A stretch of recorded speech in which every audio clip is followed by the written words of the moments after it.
wherever you are. Welcome to African Voices 24. My name is Peter Gift Mdasa. Today I'm hosting University of Zimbabwe Students Representative Council Secretary General Munashe Masiyiwa on this program, your program, the Game Plan.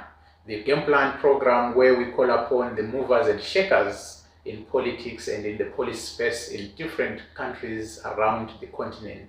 And today we are fortunate to be listening to the student's voice. Comrade Masiyiwa, welcome to the Game Plan. Thank you very much, Peter, for having me here. Good day, Zimbabwe. Good day, the students around Zimbabwe. I respond to the name Munashe Masiyiwa, Research Secretary General and the Change Champion. Thank you very much for having me here in the Game Plan. Sure. So this is your program on your own platform, African Voices 24, a platform that is dedicated to deal with and to look at the politics and policies in Africa. We critique them, we analyze policies, we also make proposals on policies. But here and there, we also invite important policy makers and important politicians and important social movement leaders to discuss issues that affects you and me in this country and in the continent. And today we are talking about students' movements in Zimbabwe, and we are fortunate to have one comrade who is at the helm of the oldest university in Zimbabwe and the biggest university in the country, University of Zimbabwe. Comrade Masiyiwa, what is the agenda for students? We hear that you have formed and launched a movement called Students4Change. What is that movement? Okay, thank you very much. Before I explain what Students4Change is, I think we should first know what are students. Students, before they are students, they are citizens. So they have a historical obligation of making sure that whatever was fought for during the liberation struggle is put forward. Whatever was fought for during the liberation struggle, the values, the ethos of the liberation struggle are respected. So before we are students, we are citizens. And coming to students, they always say the students are the voice of the voiceless, are the eye of the eyeless. Those who do not see where corruption is, there must be a student pinpointing that, no, this is corruption, this must be dealt with. So literally, these are what we can call students. But someone, Comrade Masiyiwa, may say you are deviating from your focus on your studies and delving into politics or delving into issues that does not pertain to students.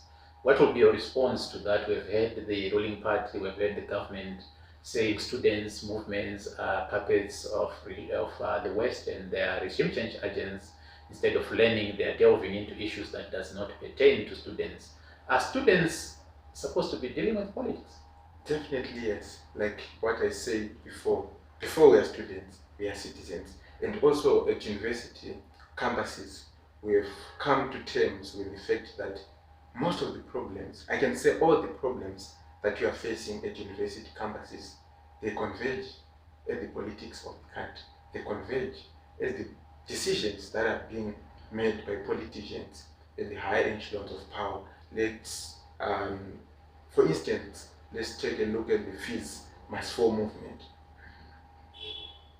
Parents are earning far below the poverty datum line, and at university campuses, we are being asked to pay $500,000, and questions in the minds of the students: where our parents, where would they get such amounts?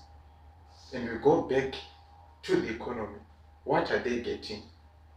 Spending 30 days at work, receiving an average of 70,000 RTGS. They cannot definitely be able to cover up all the expenses that they should at university campuses. We have accommodation issues. We talk of it. If you are living, you don't just live for the present, you also live for the future. You want to invest.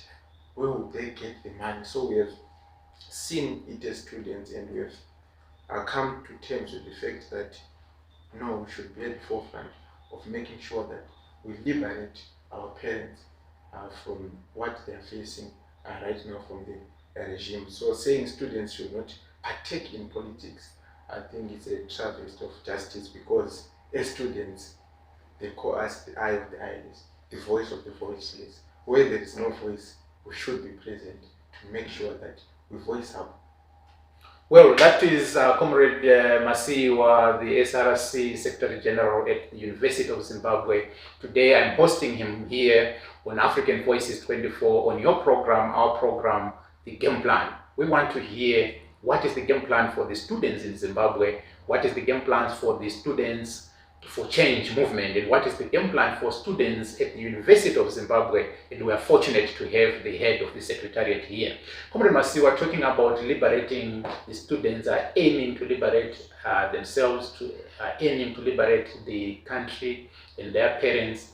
During the colonial rule and during the struggle for independence, the student voice was also at the forefront.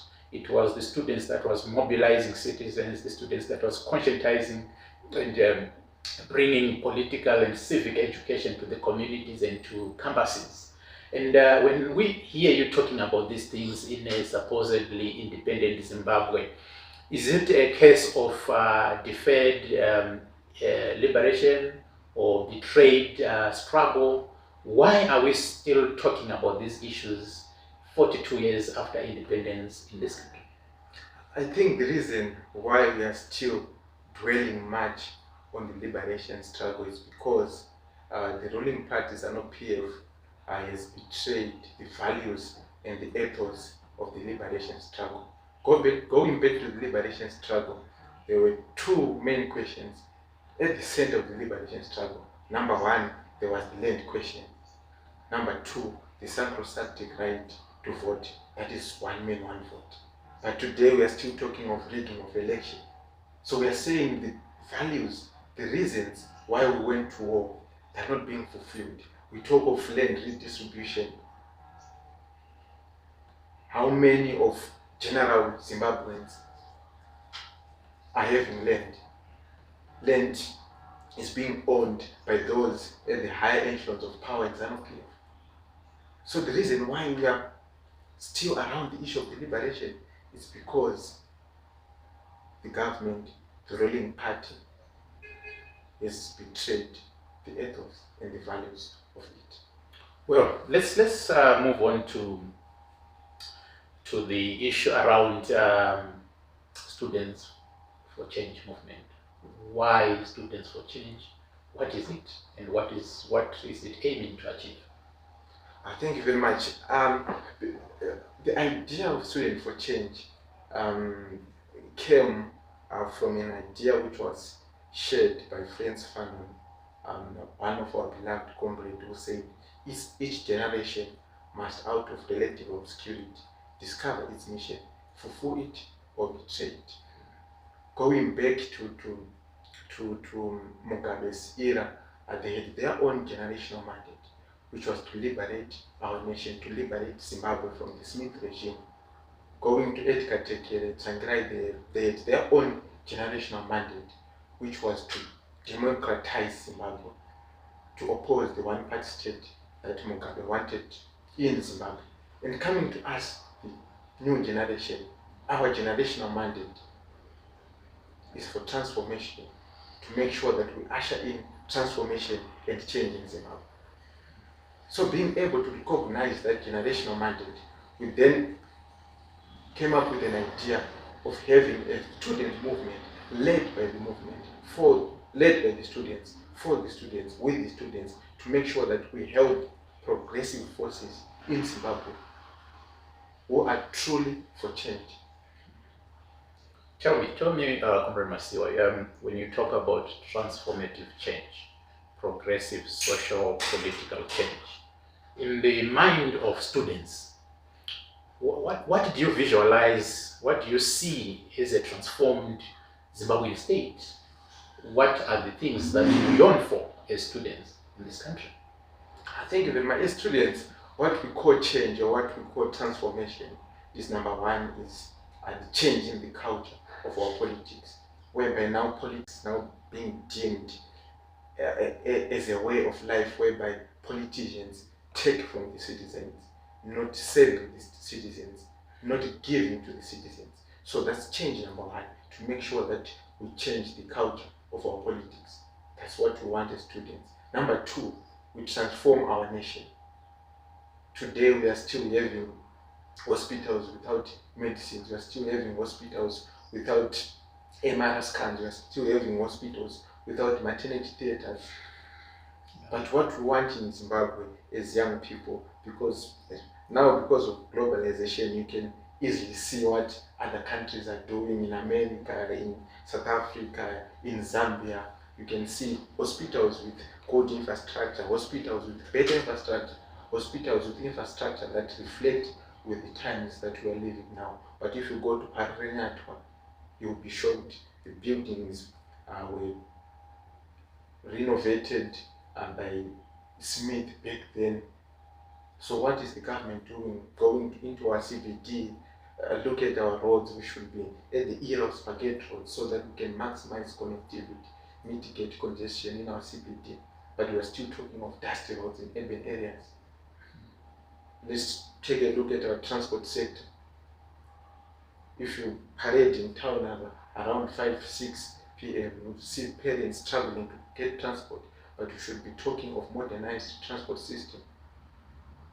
The recent issue, let's talk of ZESA, electricity. A country which is living in darkness. If you go on South African border, if you look at the South African side, Zimbabwean side, you can easily note the difference. Zimbabwean side will be dark, South African side filled with light. So we are saying yes, but not now. Not now. Currently, we are also in the same sphere with South Africa. Yes. But I get you. Let's delve into the conditions in the campuses. Why are you yearning for change in the education sector? What are the conditions currently like in your campuses, in universities? In university campuses, always like what I said, as students, because of globalization, we can now be able to see what other universities are offering and what the universities in Zimbabwe are offering. If you go to America, if you go to Zambia, if you go to South Africa, their infrastructure, we cannot compare by any means with infrastructure from WOA, from University of Zimbabwe, from Chinoi, University of Technology. But someone, Comrade Masiyiwa, may say, you can't compare us with South Africa, you can't compare us with America, for example, Britain and Asian countries. We have been under colonialism, we have been under sanctions. What will be your response? Is the challenges in the education sector a result of sanctions or a result of colonial rule? Is it to do with our governance systems? I think the challenges that we face at universities and in the country at large, they go back to the leadership. President Nelson Chamisa is on record saying, always saying, the fish rots from the head. What is lacking in Zimbabwe are not resources. What is causing the dilapidating of the systems in Zimbabwe are not sanctions, but poor leadership. Let's go to Dubai. If you go to Dubai, what they have is good leadership. They don't have so many minerals like us, but what they have is good leadership. So these rules of saying sanctions are the ones causing the dilapidating of systems, causing the jeopardization of the education systems in Zimbabwe. Is just but utter nonsense. And there's an African proverb that I like that says, if there are no enemies inside, the enemies outside can do us no harm. Let us first deal with the things that are within our jurisdiction. Let us deal with poor governance. Let us deal with cronyism. Let us deal with nepotism. Let us deal with corruption. Let us deal with all these things within our jurisdiction. Then later on, we can talk of sanctions. Well, there we are. Let's take a short break. This is Comrade Masiyiwa, the Secretary General of SRC at UZ, the biggest and oldest university in this country. explaining to us the challenges of students and that students are not sitting down, they are not mourning, they are organizing. When we come back, let's hear what is the game plan.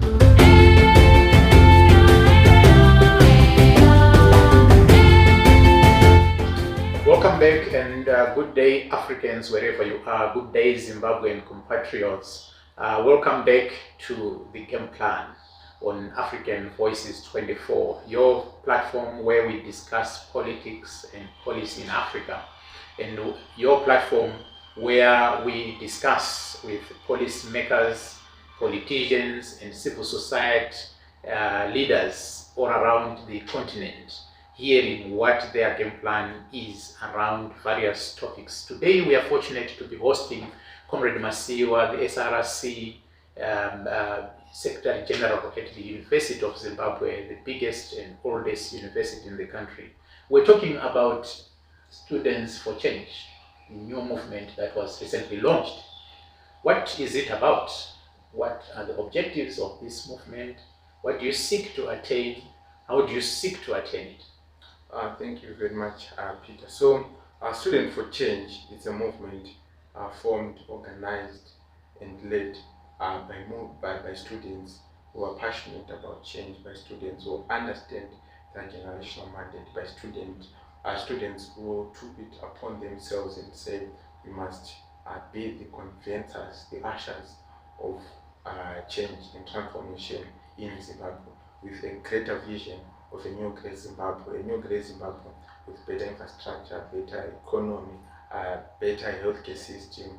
So our sole purpose is to make sure that we usher in change and transformation. And whenever we talk of change, we talk of our President Nelson Chamisa, we talk of the CCC, Citizens Coalition for Change movement, which we believe as students is the genuine movement that we can collaborate, that we can join hands with, that we can work glove in hand with, to make sure that we can attain a new great Zimbabwe. So far, since most of the institutions, most of the high schools are closed, we are doing a mobilization drive of 3,000 new members, and we are going to issue membership cards after we recruit students around communities.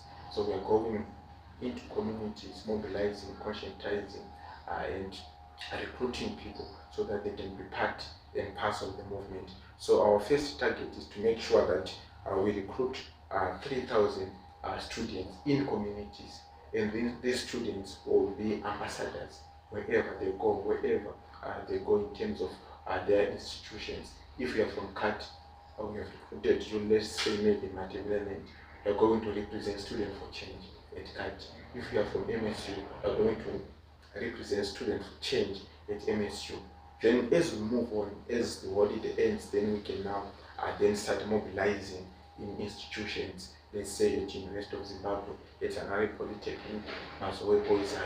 We are leaving no one behind. We are going to make sure that we leave no stone unturned, be it secondary students, be it university students, teachers college, polytechnics, to make sure that we all help the movement of the Citizens Coalition for Change to take power and responsibility in 2023.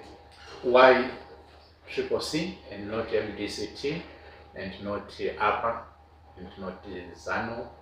Why specifically CCC? Someone may ask.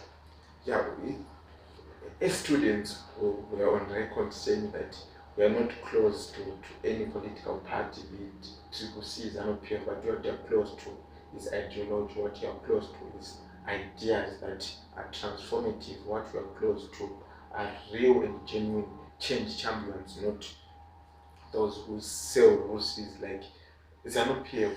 If we look at ZANU PF, what they say on paper, what they implement, what they say they are, and what we see them doing, they are two different things. When you talk of corruption, if you go to ZANU PF, they are on record saying there is zero tolerance to corruption. But if we go back to the government, what are they doing? We are seeing looting of resources, ministers being paid $500,000, or at least our nation is struggling. We talk of talking of MDCT, led by Monzula. We can't generally be discussing of him because of lack of honesty, lack of ideas, and the betrayal of the citizens movement. So we are only left with one option. It's not an option, but the real game in town, that is the CCC, because of what they stand for, putting the citizens at the center, beyond cynicism, beyond the idea of people being motivated by self-interest, but putting our country first. Well, as we went down, this is Comrade Masiyiwa, SRC Secretary General at the University of Zimbabwe, but talking about the Students for Change, a new movement that has been launched by the students that is mobilizing around ensuring a victory for the CCC, Citizens Coalition for Change. And as you have heard from him, they have already made their decision that they are mobilizing for CCC for various reasons. But as we went down, Comrade Masiyiwa, Zimbabwe is facing a difficult political environment, civil and political environment. We are seeing shrinking democratic space, shrinking civic space. We are seeing brutality towards the opposition and civil society. We are also seeing a new form of lawfare where new laws are coming into being that seeks to take away all the rights of citizens, your freedom of expression, your freedom of association, and the freedom of assembly. How are you going to navigate all these booby traps, if I may say so? How are the students going to organize and mobilize in such an environment? You are free to tell us if you think it is something that you can share, but if it's also something that you can't share, if it's strategic, you're also free not to share, but you can share what you feel comfortable. Okay, thank you very much. As students, we understand that we are dealing with a guerrilla regime, we are dealing with a tacocratic regime whereby it's being led by thugs, and whatever we do, we understand that there are consequences that come along with, but there is no struggle without bruises. Every struggle should be able to stand up and make sure that what you represent, what you stand for, come to fruition. So as students, yes, it's not a walk in the park. Yes, it's not a bed of roses. We are going to face challenges, but we have some methods that we are going to use to make sure that we protect those leading the movement, we protect those who are taking part in the movement. And I'm glad to let the students know that some of the people who will be organizing terror against students, terror against those who are leading the movement, they don't really know that inside the regime, inside their system, there are some who sympathize with us, who understand the effectiveness of mobilizing students for change, and always they'll be giving us hints. No, don't do this right now. They are planning to do this to you, so I think you can do this and that. So definitely we are protected. Students should not worry. Let us make sure that we put the eyes on the ball, that is recruiting, mobilizing, conscientizing, and educating students, not only students, but also citizens, to make sure that we usher in, because they say students are the barometers of class consciousness. Let us make sure that we also conscientize citizens in general on the importance of change. Right, so let us end it here, Comrade Munashe, Masiyiwa. What motivates you? You are alive to the dangers. You have already elaborated what it means, the dangers that people are getting into it. You then say there is no gain without pain. There's no, you are not going to succeed without having bruises. What motivates you as students leaders to continue with this struggle in the face of all these challenges? We've seen in the past student leaders and other activists facing the monster, but also getting serious consequences. Some had to go out of the country, some were murdered, some were maimed. What motivates Zimbabwean students to fight such a brutal system and continue airing their voices, especially now when most voices are muted? people are self-censoring, but we are hearing you students talking time and again. As students, what we don't want is for the next generation to call us cowards. Let us take a look back at the era of Robert Mugabe. They played their part. That was their generational mandate. Let us take a look at the civil rights movement, which was being led by Martin Luther King. He left a legacy. He played his part. Let us take a look at Nelson Mandela. Played his part. Kwame Nkrumah, Samora Machel, Tongogara, Lookout Masuku. Definitely we should also talk of Tsvangirai. Let us talk of Umbrella movement in Hong Kong. Let us talk of the French Revolution in Korea, South Korea. You would see students who are at the forefront of making sure that they fight corruption, of making sure that they usher in change and transformation. So if we always ask ourselves that if we are to live in the next 2 decades or so, what will that generation say about us? Today we are talking of all these heroes. In India there are heroes, in Korea there are heroes, in France, around the world we are talking of heroes. And what will the next generation say about us? And that motivates us into taking part, into being at the forefront of making sure that we deliver change. There you are. If you were to live for the next 2 decades, what will your kids, what will your grandchildren say about your generation if you do not take part into ensuring that there is progressive social change? Will you be seen as cowards? The students have said they want to leave a legacy of demanding justice, a legacy of demanding freedom. So that was Comrade Masiyiwa, the SRC Secretary General at the University of Zimbabwe. Where do students get you? Where is your movement? How do they connect with you? Are you on social media? Are you in any other platforms that they can interact with you? Okay, so if you want to get hold of us, you can go on Twitter, on our Twitter page, Students4Change. You can go on Facebook, we have a Facebook page, Students4Change. On Instagram, Students4Change. On TikTok, we have Students4Change. And if you want to get hold of us also, you can get in touch with me on 0782 466 139. Thank you. Your last word to the students around the country. Students around the country, let us take it upon ourselves to usher in change and transformation. Let us lay our nuts aside. Let us pick ourselves up, dust ourselves off, and resort to pitch keen. Pitch keen on what? Not on social media. Pitch keen on what? Not on just tweeting, not on just being on Facebook or TikTok, but on being able to be part and parcel of the movement of the wagon for change and transformation. Thank you. Right, there you are. This is your program, my program, your program, the game plan. As you've heard from the student leaders, they've got a plan, and their plan is to liberate themselves, to liberate the country from dictatorship, to liberate the country from authoritarian rule and from deprivation, exploitation, and oppression. So this was the game plan with Comrade Peter Mutasa and the host, and Comrade Masiyiwa, who was our guest today, talking about Students4Change. Get in touch, all students around the country, get in touch, all youth around the country with Students4Change. Get in touch with Comrade Masiyiwa. Comrade Masiyiwa, thank you. Thank you. We hope to host you again on another episode of the Game Plan.